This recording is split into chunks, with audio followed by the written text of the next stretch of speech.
மலை பிரசங்கத்தை நான் கை கொள்கிறேன் என்று எந்த மனிதனும் பெருமை பாராட்ட முடியாது. அல்லது நான் ஒரு குறிப்பிட்ட திருச்சபையைச் சேர்ந்தவன் என்றும் நாம் மேன்மை பாராட்ட முடியாது. அல்லது ஒரு குறிப்பிட்ட திருச்சபையிலே நான் பொறுப்பிலே இருக்கிறேன் என்றும் கூற முடியாது. நான் தான் ஓய்வு நாள் பள்ளியையே நடத்துகிறேன் என்றும் பெருமை பாராட்ட முடியாது. சிலுவையிலே தான் நீங்கள் மகிமைப்பட வேண்டும், அவரையே மகிமைப்படுத்த வேண்டும்.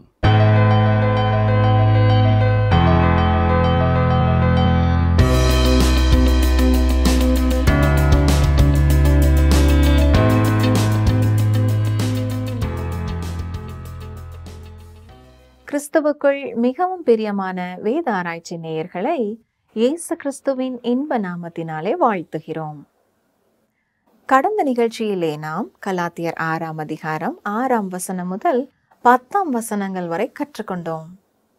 அந்த பகுதியிலே நீங்கள் நன்மை செய்வீர்கள் என்றால் நிச்சயமாக ஏற்ற காலத்திலே அதற்கான விளைவை பெற்றுக்கொள்வீர்கள் என்றும் கற்றுக்கொண்டோம். மேலும் நீங்கள் தேவனுடைய ஆவியினாலே நடக்கும்போது ஆவியின் கனி உங்கள் வாழ்க்கையிலே காணப்படும். அப்பொழுது நீங்கள் நன்மை செய்கிறவர்களாக சுற்றித் திரிவீர்கள் என்றும் கற்றுக்கொண்டோம். இன்று நாம் கலாத்தியர் 6ஆம் அதிகாரம் 11ஆம் வசனம் முதல் 18ஆம் வசனங்கள் வரை கற்றுக்கொள்ள இருக்கிறோம். இந்த பாடத்திலே அப்போஸ்தலனாகிய பவுல் சற்று கோபத்தோடு கலாத்தியருக்கு இந்த நிருபத்தை எழுத காரணம் என்ன? மாய்மாலக்காரர்கள் என்பவர்கள் யார்? கிறிஸ்தவ வாழ்க்கையிலே முக்கியமானது எது? ஆழமாக கற்றுக்கொள்ள வாஞ்சையா? தொடர்ந்து எங்களுடன் இணைந்திருங்கள். பிரியமான வேத ஆராய்ச்சி நேயர்களே, கலாத்தியர் நிருபத்தின் இறுதி நிகழ்ச்சிக்கு நாம் வந்திருக்கிறோம். கலாத்தியர் 6ஆம் அதிகாரம் 11ஆம் வசனம் முதல் 18ஆம் வசனம் வரை சிந்திப்போம். இந்த இறுதி பகுதியிலே 3 கையெழுத்தை குறித்து சொல்லப்பட்டிருக்கிறது. முதலாவதாக பவுலப்போஸ்தலனுடைய கையெழுத்து. கவனியுங்கள், கலாத்தியர் 6ஆம் அதிகாரம் 11ஆம் வசனம். என் கையெழுத்தாய் எவ்வளவு எழுதினேன் என்று பாருங்கள். எவ்வளவு என்ற வார்த்தை மிக அதிகமான என்பதை இங்கே குறிக்கவில்லை. ஏனென்றால் கலாத்தியர் நிருபம் 6 அதிகாரங்களை கொண்டதுதான். ஆனால் ரோமர் நிருபம் மிக பெரிய 16 அதிகாரங்களை கொண்ட நிருபமாயிருக்கிறது. இங்கே பவுல் என்ன சொல்கிறார் என்றால், மிக பெரிய எழுத்துக்களிலே எழுதியிருக்கிறேன் என்று குறிப்பிடுகிறார். பார்வை குறைவானவர்கள்தான் பெரிய எழுத்துக்களை எழுதுவார்கள். எனவே பவுலப்போஸ்தலனுடைய சரீரத்திலே கொடுக்கப்பட்டிருந்த முள் அவருடைய கண் தொடர்பான பிரச்சனையாய் இருக்க வேண்டும். நாம் ஏற்கனவே படிக்கும் பொழுது கலாத்தியர் 4ஆம் அதிகாரம் 15ஆம் வசனத்திலே, உங்கள் கண்களை பிடுங்கி எனக்கு கொடுக்கக்கூடுமானால் அப்படியும் செய்திருப்பீர்கள் என்று உங்களுக்கு சாட்சியாக இருக்கிறேன் என்று கூறினார் அல்லவா? அப்பொழுதும் நாம் சிந்தித்தது, அவருக்கு இருந்த பிரச்சனை பார்வை தொடர்பான பிரச்சனை தான். ரோமர் நிருபத்தை எழுதிய பொழுது அவர் சொல்ல சொல்ல மற்றும் ஒருவர் தான் எழுதினார். அந்த கடிதத்தின் இறுதிக்கு வரும்பொழுது, நீயும் அவர்களுக்கு வாழ்த்து சொல்ல வேண்டுமென்றால் வாழ்த்து சொல்லு என்று பவுல் அனுமதி கொடுத்தார். எனவே ரோமர் 16ஆம் அதிகாரம் 22ஆம் வசனத்திலே அந்த நிருபத்தை எழுதிய தெர்த்தியுவாகிய நான் கர்த்தருக்குள் உங்களை வாழ்த்துகிறேன் என்று வாழ்த்தினார். என்றாலும் பவுலப்போஸ்தலன் கலாத்தியருக்கு இந்த நிருபத்தை எழுதிய பொழுது சற்று கோபத்தோடு எழுதி கொண்டிருக்கிறார். கலாத்திய நாட்டு மக்கள் சுசேஷத்தோடு கூட நியாயப்பிரமாணத்தையும் கலக்க முற்பட்டு கொண்டிருந்தார்கள். இவ்வாறு அவர்கள் செய்வார்கள் என்றால் தேவனுடைய கிருபையினாலே நாம் பெற்ற சுசேஷம் பாழாய் போய்விடுகிறது. இந்த நிருபத்தை எழுதுவதற்காக யாரும் வரவேண்டும் என்று அவர் காத்திருக்க வேண்டியதில்லை. அவரே உட்கார்ந்து தன்னுடைய சொந்த கைகளினாலே எல்லாவற்றையும் எழுதினார். அவர் பார்வை குறைவானவராக இருந்தபடினாலே சிறிய சிறிய எழுத்துக்களிலே எழுதாமல் பெரிய பெரிய எழுத்துக்களிலே எழுதினார். கலாத்தியர் 6ஆம் அதிகாரம் 12ஆம் வசனம். மாம்சத்தின்படி நல் வேஷமாய் காணப்பட விரும்புகிறவர்கள் எவர்களோ அவர்கள் தாங்கள் கிறிஸ்துவனுடைய சிலுவை நிமித்தம் துன்பப்படாதபடிக்கே உங்களை விருத்த சேதனம் பண்ணிக்கொள்ள கட்டாயம் பண்ணுகிறார்கள். கலாத்தியா நாட்டிலே யூதரல்லாத மக்களை விருத்த சேதனம் பண்ணும்படியாய் கட்டாயப்படுத்தினபடியினாலே விசுவாசிகள் அல்லாத யூதருடைய கோபத்திற்கு தப்பிக்கொள்ளலாம் என்று எண்ணினார்கள். சட்ட திட்டங்களை கை கொண்டால்தான் வாழ்க்கை என்று பிரசங்கிக்கிறவர்களுக்கு எந்த பிரச்சனையும் வராது. இயற்கையான மனிதனுக்கு அது சரி என்றுதான் தோன்றும். நம்மிலே பலர் நினைப்பதென்ன? மற்றவர்களுடைய பழைய சுபாவமானது கட்டுப்படுத்தப்பட வேண்டும் என்று எண்ணுகிறோம். அது மட்டுமல்ல, நாம் கீழ்ப்படியக்கூடிய சட்டத்திட்டங்கள் வேண்டும் என்று நாமும் விரும்புகிறோம். சட்டத்திட்டங்களை கொடுத்தால் நாங்கள் கீழ்ப்படிவோம் என்று சொல்கிற பலர் உண்டு. ஆனால் இலவசமான கிருபையை ஏற்றுக்கொள்ள பலருக்கு மனதில்லை. எனவேதான் சிலுவை குறித்த உபதேசம் கெட்டுப்போகிறவர்களுக்கு பைத்தியமாக தோன்றுகிறது. கலாத்தியர் 6:13 விருத்த சேதனம் அடைந்திருக்கிற அவர்களும் நியாயப்பிரமாணத்தை கைக்கொள்ளாமல் இருக்கிறார்கள். அப்படி இருந்தும் அவர்கள் உங்கள் மாம்சத்தை குறித்து மேன்மை பாராட்டும்படிக்கு நீங்கள் விருத்த சேதனம் பண்ணிக்கொள்ள வேண்டும் என்று விரும்புகிறார்கள். இந்த யூத மார்க்கத்தார் யூதர் அல்லாதவர்களை விருத்த சேதனம் செய்ய வேண்டும் என்று கட்டாயப்படுத்தும் பொழுது இவர்களை நியாயப்பிரமாணத்திற்கு கீழே கொண்டு வந்து விட்டோம் என்று பெருமை பாராட்டுகிறார்கள். நாங்கள் நியாயப்பிரமாணத்திற்கு கீழே வாழுகிறோம் என்று சொல்லுகிறவர்களும் உண்மையில் நியாயப்பிரமாணத்தின்படி வாழுகிறதில்லை.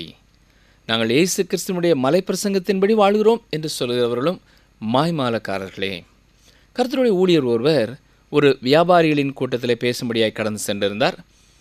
முன்னதாகவே சென்று விட்டபடினாலே தனித்து அங்கே நின்று கொண்டிருந்தார். கூட்டத்திற்கு வந்த ஒருவர் பல காரியங்களை குறித்து பேசி எல்லாரையும் சபித்து கொண்டிருந்தார்.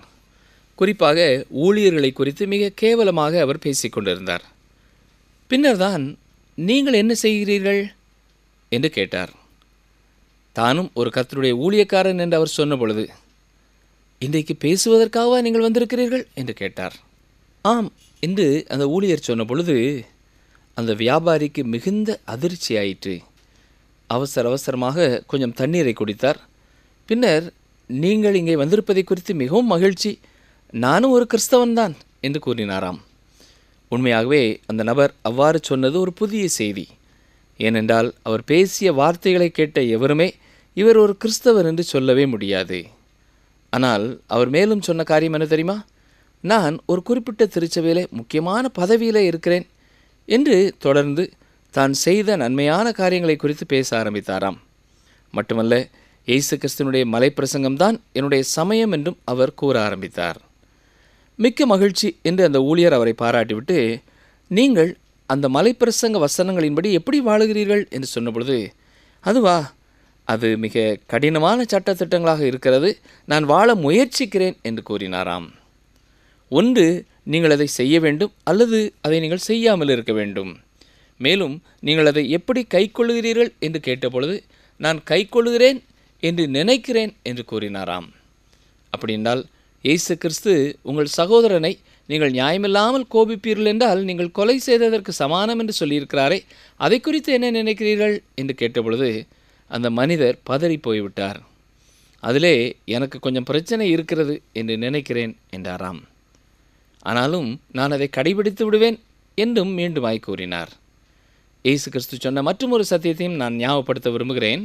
ஒரு பெண்ணை இச்சையோடு பார்க்கிற எவனும் அவளோடு விபச்சாரம் செய்தாயிற்று என்று சொல்லியிருக்கிறாரே, அதை பற்றி நீங்கள் என்ன நினைக்கிறீர்கள் என்று கேட்டபொழுது, இந்த காரியத்திலேயும் நான் குற்றமுள்ளவனாகத்தான் இருக்கிறேன் என்பதை ஒத்துக்கொண்டார். அப்பொழுது அந்த ஊழியர் அந்த மனிதரை பார்த்து, சகோதரனே, நீங்கள் மலைப்பிரசங்கத்தை கை கொள்ளவில்லை. நான் மட்டும் நீங்களாக இருப்பேன் என்றால் நீங்கள் பின்பற்றும் சமயத்தை விட்டுவிட்டு வேறொரு காரியத்தை நான் பின்பற்றி சென்றிருப்பேன் என்று கூறினார். அவர் என்ன சொல்கிறார் என்று உங்களுக்கு புரிகிறதா? அந்த மனிதன் ஒரு மாய்மாலக்காரனாய் இருந்தார். மலைப்பிரசங்கத்தின்படி வாழுகிறேன் என்று மற்றவர்களிடத்திலே சொல்லுகிறவராய் இருந்தார். ஆனால் அதில் சொல்லப்பட்டிருக்கிற ஒவ்வொரு காரியத்தையும் மீறி நடக்கிறவராய் இருந்தார். ஆம் பிரியமானவர்களே, அவருக்கும் தேவனுடைய கிருபைதான் வேண்டும். இன்றைக்கும் பல திருச்சபைகளிலே 10 கற்பனைகளை நாங்கள் கைக்கொள்கிறோம், மலைப்பிரசங்கத்தை நாங்கள் கைக்கொள்வோம் என்று சொல்கிற பலர் அதை கைக்கொள்ள முடியவில்லை என்பதை ஒத்துக்கொள்ளவும் விரும்புகிறதில்லை. ஆனால் அவர்களுக்கு தேவை கிருபை உள்ள இரட்சகர். உண்மையை அவர்கள் ஒத்துக்கொள்ளும் பொழுது தேவன் அவர்களுக்கு கிருபையாய் நிச்சயமாய் உதவி செய்வார். கலாத்தியர் 6:14 நானோ நம்முடைய கர்த்தராய் இயேசு கிறிஸ்துவின் சிலுவையை குறித்தே அல்லாமல் வேறொன்றையும் குறித்து மேன்மை பாராட்டாதிருப்பேனாக. அவரால் உலகம் எனக்கு சிலுவையில் அறையுண்டிருக்கிறது, நானும் உலகத்திற்கு சிலுவையில் அறையுண்டிருக்கிறேன். பவுலப்போஸ்தலனுக்கும் உலகத்திற்கும் இடையே சிலுவை இருந்தது. இன்று ஒவ்வொரு விசுவாசியினுடைய வாழ்க்கையிலேயும் இதுதான் உண்மை. சிலுவையே நம்முடைய வாழ்க்கையை ஒழுங்குபடுத்த வேண்டும், ஒழுக்கப்படுத்த வேண்டும். மலைப்பிரசங்கத்தை நான் கைக்கொள்ளுகிறேன் என்று எவருமே பெருமை பாராட்ட முடியாது. அல்லது நான் குறிப்பிட்ட திருச்சபையைச் சேர்ந்தவன் என்றும் பெருமை பாராட்ட முடியாது. திருச்சபையிலே நான் ஒரு பொறுப்பிலே இருக்கிறேன் என்றோ, நான் ஒரு ஊழியனாய் இருக்கிறேன் என்றோ, ஓய்வு நாள் பள்ளியை எடுக்கிறேன் என்றோ, வாலிபர் கூட்டத்திற்கு நான் தான் பொறுப்பு என்றோ நீங்கள் பெருமை பாராட்ட முடியாது. சிலுவையிலே நீங்கள் மகிமைப்பட வேண்டும். நமக்காக சிலுவையிலே மரித்த இயேசு கிறிஸ்துவை குறித்து நாம் மனமகிழ வேண்டும். அவரையே மகிமைப்படுத்த வேண்டும். கலாத்தியர் 6:15 கிறிஸ்து இயேசுவுக்குள் விருத்த சேதனமும் ஒன்றுமில்லை, விருத்த சேதனம் இல்லாமையும் ஒன்றுமில்லை, புது சிருஷ்டியே காரியம். இந்த இறுதி வசனங்களிலே இரண்டாவது விதமான கையெழுத்தை குறித்து நாம் பார்க்கிறோம். சமயம், நியாயப்பிரமாணம் என்பவைகளின் கையெழுத்து தான் விருத்த சேதனம். சரீரத்தில் எழுதப்பட்ட கையெழுத்து போன்றது அது. ஆபிரகாமின் ஒப்பந்தத்திற்கு சொந்தமானவர்கள் என்பதை அது வெளிப்படுத்துகிறது. வேறு எதையுமே விருத்த சேதனம் கொடுக்க முடியாது. நீங்கள் ஒரு குறிப்பிட்ட விடுதியிலே தங்கியிருக்கிறீர்கள் என்பதை சொல்லும் ஒரு அட்டையை உங்கள் சட்டையிலே நீங்கள் அணிந்திருப்பது போன்றதுதான் அது. கிறிஸ்துவுக்குள்ளே விருத்த சேதனமும் ஒன்றுமில்லை, விருத்த சேதனம் இல்லாமையும் ஒன்றுமில்லை. இன்றைக்கு சிலர் தாங்கள் ஆண்டவராய் இயேசு கிறிஸ்துவை ஏற்றுக்கொள்ளும் முன்னதாக எவ்வளவு கொடூரமான பாவிகளாய் இருந்தார்கள் என்பதை குறித்து பெருமை பாராட்டுகிறார்கள். கிறிஸ்தவ வாழ்க்கையிலே முக்கியமானது பரிசுத்த ஆவியானவர் உங்கள் வாழ்க்கையிலே வந்திருக்கிறாரா என்பதுதான். கிறிஸ்து இயேசுவிலே உங்களை புதிய சிருஷ்டியாக அவர் மாற்றியிருக்கிறாரா என்பதுதான் முக்கியம். கிறிஸ்துவை விசுவாசிக்கும் விசுவாசத்தினால் மட்டுமே இந்த அனுபவத்தை ஒருவர் பெற்றுக்கொள்ள முடியும். அப்போஸ்தலனாகிய பவுல் யூத சமயம் நல்லதுதான், ஆனால் கிறிஸ்தவ சமயம் அதைவிட மேலானது என்று சொல்லியிருப்பார் என்றால் அவருக்கு மிக அதிகமான பிரச்சனை வந்திருக்காது. ஏனென்றால் இன்றைக்கும் பல வியாபாரிகள் தங்கள் பொருட்களை குறித்து விளம்பரம் செய்யும் பொழுது மற்ற பொருட்களை விட எங்கள் பொருள்தான் சிறந்தது என்று எளிதாக விளம்பரம் செய்கிறார்கள். ஆனால் பிரியமானவர்களே, கவனிக்க வேண்டிய காரியம் என்னவென்றால், பவுல் அப்போஸ்தலன் பிரசங்கித்த சுவிசேஷம் யூத சமயத்தை விட சற்று நல்லது என்று அவர் பிரசங்கிக்கவில்லை. அவர் என்ன சொல்கிறார்? யூத சமயம் ஒன்றுக்கும் உதவாது என்கிறார். அதாவது விருத்த சேதனம் ஒன்றுக்கும் உதவாது. நீங்கள் விருத்த சேதனம் பெற்றீர்களா இல்லையா என்பது முக்கியமானதே அல்ல என்று கூறுகிறார். பரிசுத்த ஆவியானவருக்கு உங்கள் வாழ்க்கையிலே இடம் கொடுத்து அவர் தரும் புதிய சுபாவத்தை பெற்றுக்கொண்டு வாழும் வாழ்க்கையே முக்கியம் என்று சொல்கிறார். இப்பொழுது மூன்றாவதாகவும் இறுதியான கையெழுத்தாகவும் இருக்கும் சத்தியங்களை பார்ப்போம். கலாத்தியர் 6:16-17 இந்த பிரமாணத்தின்படி நடந்து வருகிறவர்கள் எவர்களோ அவர்களுக்கும் தேவனுடைய இஸ்ரவேலருக்கும் சமாதானமும் இரக்கமும் உண்டாயிருப்பதாக. இனிமேல் ஒருவனும் எனக்கு வருத்தம் உண்டாக்காதிருப்பானாக. கர்த்தராகிய இயேசுவினுடைய அச்சடையாளங்களை நான் என் சரீரத்திலே தரித்து கொண்டிருக்கிறேன். இங்கே அச்சடையாளங்கள் என்று சொல்கிறார் அல்லவா? அதை சற்றே கவனியுங்கள். இதன் பொருள் என்னவென்றால் தழும்புகளாகிய அடையாளங்கள் என்பதாகும். இயேசு கிறிஸ்துவின் கையெழுத்தை நீங்கள் பார்க்க வேண்டுமென்றால் அப்போஸ்தலனாகிய பவுலுடைய சரீரத்தை பாருங்கள். 2 கொரிந்தியர் 11:23-27 வரை வாசிக்கிறேன். அவர்கள் கிறிஸ்துவின் ஊழியக்காரரா? நான் அதிகம் புத்தியீனமாய் பேசுகிறேன். நான் அதிகமாய் பிரயாசப்பட்டவன், அதிகமாய் அடிபட்டவன், அதிகமாய் காவல்களில் வைக்கப்பட்டவன், அநேகம் தரம் மரண அவதியில் அகப்பட்டவன். யூதர்களால் 1 குறைய 40 அடியாக 5 தரம் அடிபட்டேன். 3 தரம் மிலாறுகளால் அடிபட்டேன். 1 தரம் கல்லறியுண்டேன். 3 தரம் கப்பற் சேதத்தில் இருந்தேன். கடலிலே ஒரு பகல் முழுவதும் போக்கினேன். அநேகம் தரம் பிரயாணம் பண்ணினேன். ஆறுகளால் வந்த மோசங்களிலும், கள்ளரால் வந்த மோசங்களிலும், என் சுய ஜனங்களால் வந்த மோசங்களிலும், அந்நிய ஜனங்களால் வந்த மோசங்களிலும், பட்டணங்களில் உண்டான மோசங்களிலும், வனாந்தரத்தில் உண்டான மோசங்களிலும், சமுத்திரத்தில் உண்டான மோசங்களிலும், கள்ள சகோதரரிடத்தில் உண்டான மோசங்களிலும், பிரயாசத்திலும் வருத்தத்திலும், அநேக முறை கண் விழிப்புகளிலும், பசியிலும் தாகத்திலும், அநேக முறை உபவாசங்களிலும், குளிரிலும், நிர்வாணத்திலும் இருந்தேன். ஆம் பிரியமானவர்களே, பவுல் அப்போஸ்தலன் பட்ட பாடுகள் எல்லாமே ஆண்டவராய் இயேசு கிறிஸ்துவின் நிமித்தமாகவே அவர் பட்ட வேதனைகள்.